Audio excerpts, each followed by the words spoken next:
Geret HaKodesh Siman Chav Zayin, nous sommes à la page Kouf Mem Zayin Amoud Aleph, 6 lignes par le bas, Vehine.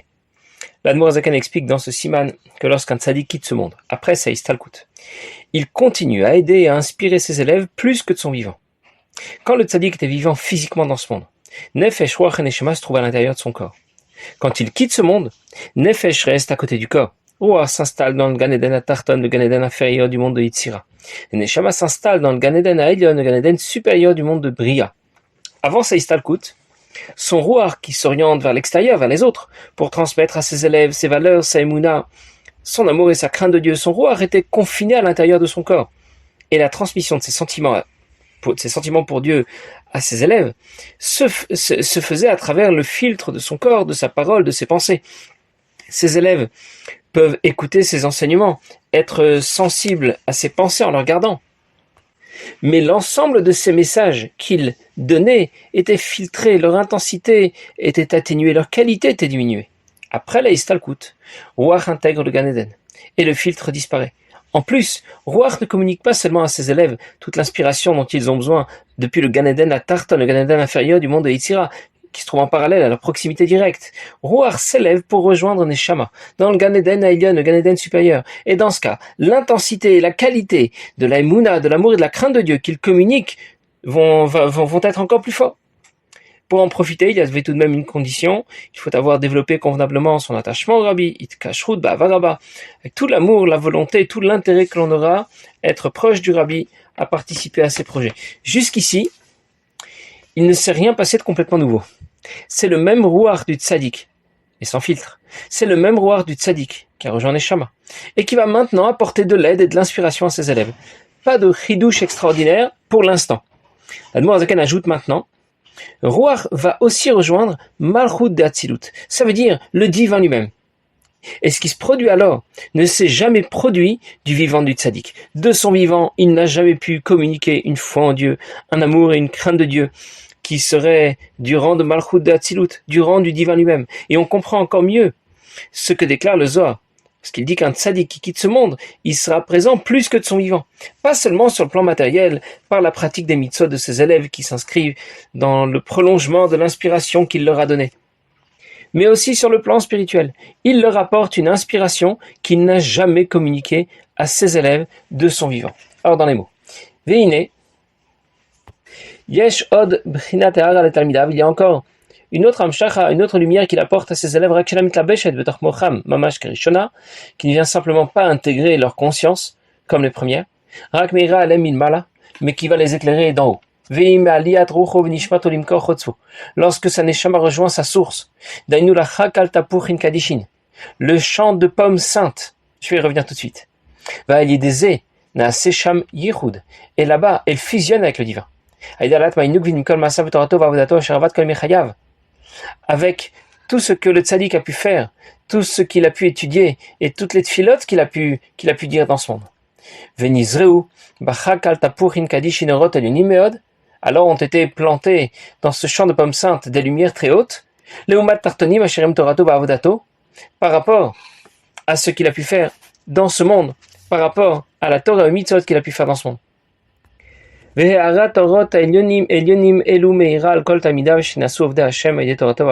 c'est cette inspiration, ces lumières très hautes qui viennent maintenant apporter de l'aide à ses élèves qui vont maintenant pouvoir s'engager avec plus de force, plus de courage dans Avodat Hashem pour étudier sa Torah et pratiquer ses mitzvot. Je pense qu'Admour Zaken vient de nous dire la puissance de l'inspiration que Ruach transmet depuis Malchut de Hatzilut est tellement importante qu'elle ne peut pas être intégrée, qu'elle n'aura pas d'effet de façon consciente. Elle restera makif, elle aura un effet puissant, mais d'une façon inconsciente, en mode sans contact. Ruach du tzaddik a rejoint le divin, que l'on a appelé ici la source de toutes les neshamot, et que l'on appelle aussi le champ de pommes saintes. Cette expression, le champ de pommes saintes, décrit l'ensemble de l'organisation des sfirotes dans le monde de Hatzilut. Chakal, c'est un champ. Le champ représente Malchut, parce qu'un champ permet de faire pousser les produits agricoles, de les faire apparaître à la surface du champ, comme Malchut, qui est la dernière des sphirotes et qui permet de faire apparaître la création. La création pousse et se développe, si on peut dire, à partir de Malchut. Tapurin, les pommes. Il y a 3 couleurs de base pour les pommes. Les rouges, les blanches, les vertes. Ce sont les couleurs primaires, qui peuvent bien sûr ensuite s'associer pour former toutes les autres variétés de pommes, avec des couleurs secondaires différentes. Ces 3 couleurs primaires correspondent aux 3 lignes sur lesquelles s'inscrivent les sphirotes supérieures à Malchut, que l'on appelle Zeir Anpin, la petite face, parce qu'elle est la représentation réduite de ce qui se passe au-delà du monde de Hatzilut, au niveau de Keter. La ligne de droite est celle des Chassadim, qui correspond à la couleur blanche, la bonté. La ligne de gauche est celle des Gvurot de la rigueur, qui correspond à la ligne rouge. Et la ligne du milieu est celle de Tiferet, qui correspond à la couleur intermédiaire. Les pommes évoquent donc Zeir Anpin, l'ensemble des midot, qui s'organisent et qui s'inscrivent sur ces 3 lignes. Depuis Chesed, Gvura, Tiferet, comme les 3 couleurs des pommes. Kadishin, on a parlé de pommes saintes. Il s'agit d'un champ de pommes saintes. Ce qui est saint, Kadosh, est au-delà, Mouvdal. Et cela fait allusion aux sphirotes les plus hautes, qui sont les plus au-delà, qui correspondent dans les facultés de l'âme de l'homme aux facultés intellectuelles, Chabad, Chorma, Bina et Da'at. Les facultés intellectuelles et les sentiments sont différents. Les facultés intellectuelles sont tournées vers soi, vers l'intérieur, tandis que les sentiments sont plutôt tournés vers les autres et vers l'extérieur.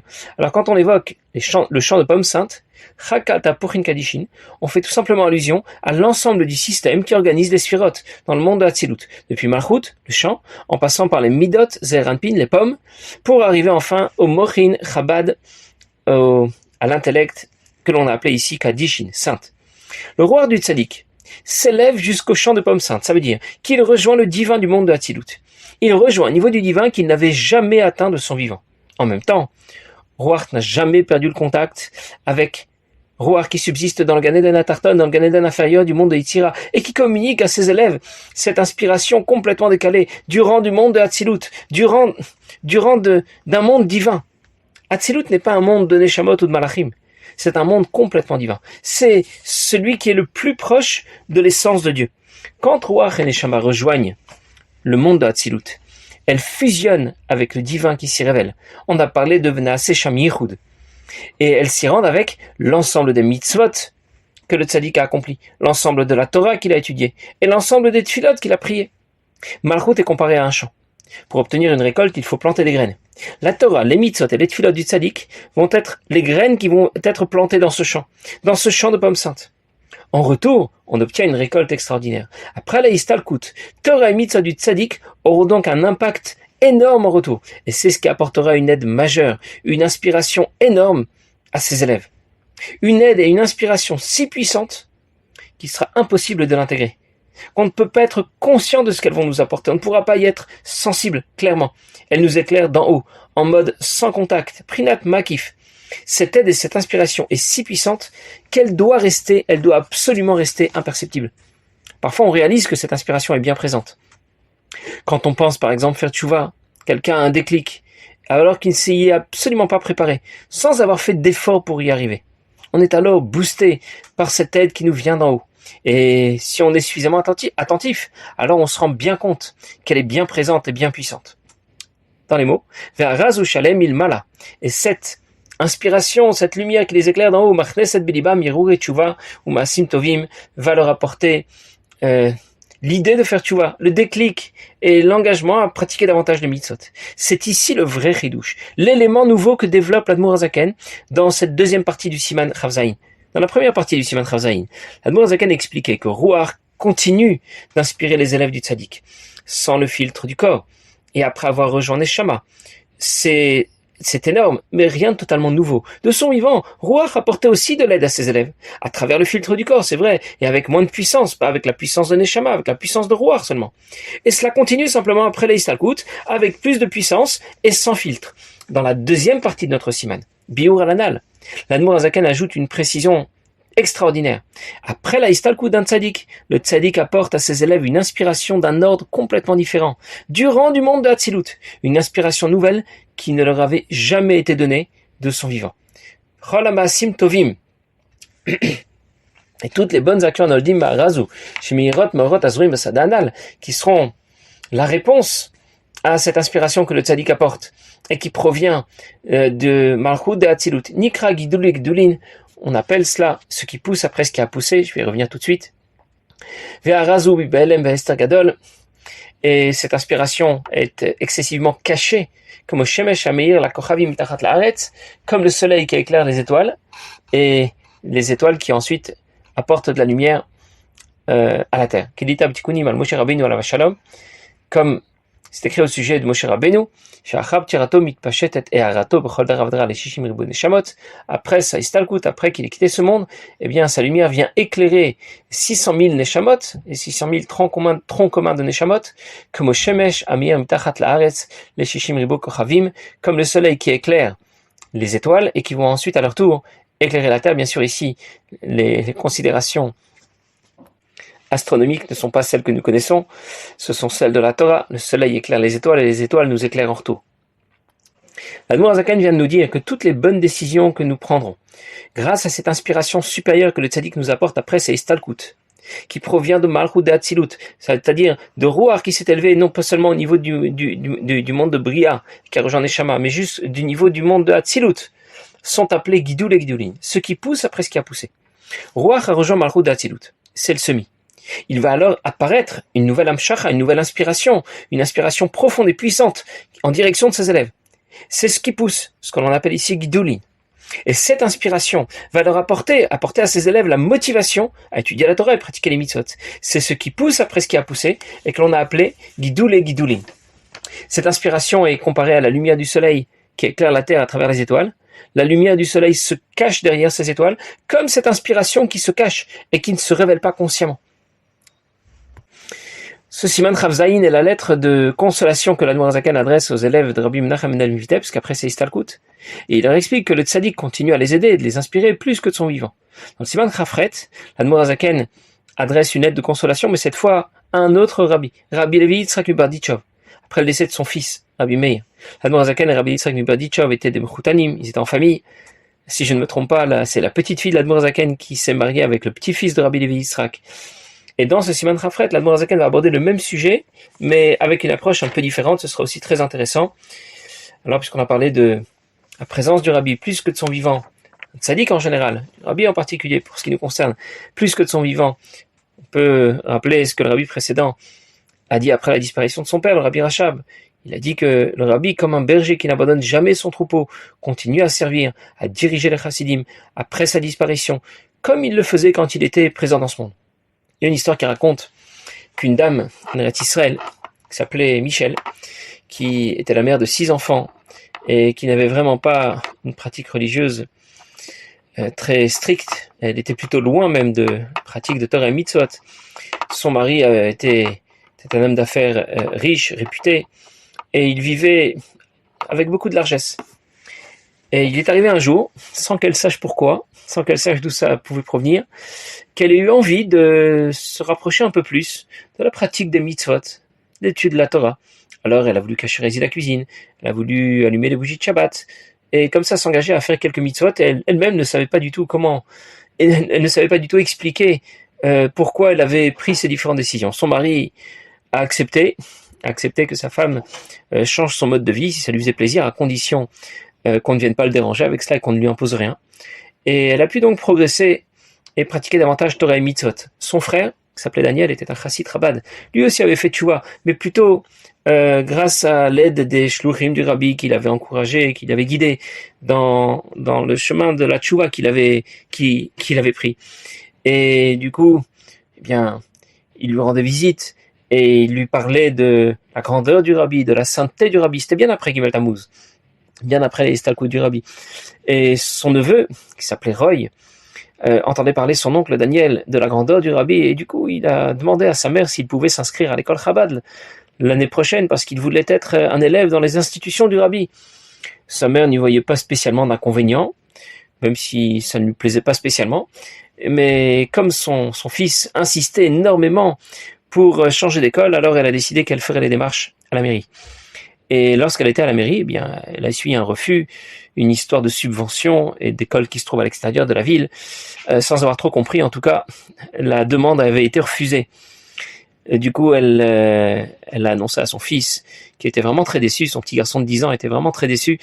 Et elle a dit qu'elle allait en parler avec le shliach de la ville. Le shliach lui a expliqué quelles étaient les raisons de ce refus. C'est un problème qui est classique, une question de subvention. Alors il dit c'est une question d'argent. Nous avons, Baruch Hashem, de bons revenus et je peux payer. Le problème, l'a expliqué le shliach, c'est qu'il y a d'autres élèves qui sont dans la même situation, qui veulent s'inscrire dans une école en dehors de la ville. Et si vous faites cette démarche, eh bien ça créera un précédent difficile. C'était donc pas la bonne solution. Entre-temps, eh bien, le petit garçon restait inscrit à l'école où il allait d'habitude, et il était vraiment très triste de ne pas pouvoir changer d'école et de faire partie des élèves qui vont étudier dans les institutions du rabbi.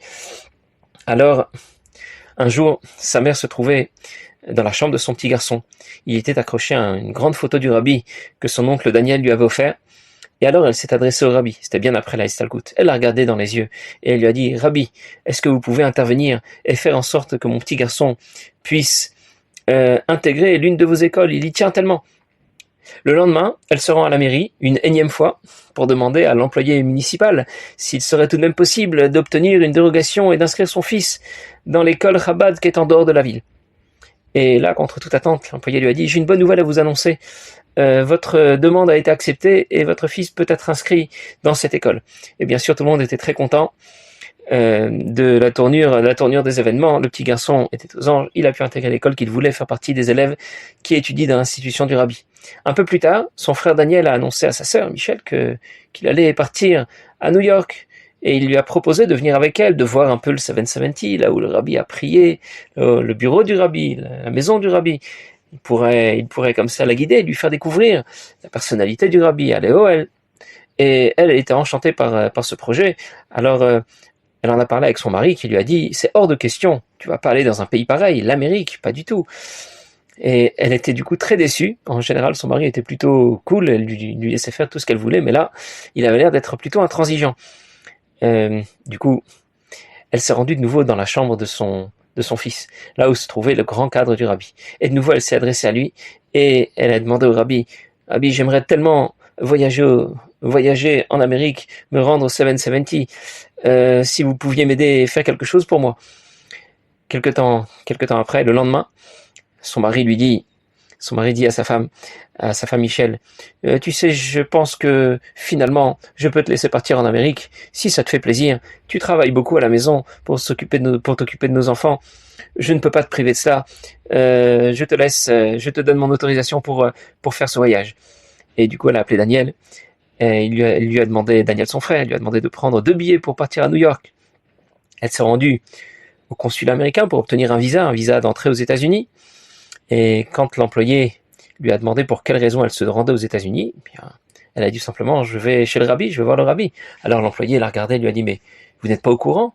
Ça fait déjà très longtemps que le rabbi est mort, le rabbi est décédé. » Alors elle lui a répondu « Croyez-moi, pour moi, il est toujours vivant. » Passez une bonne journée.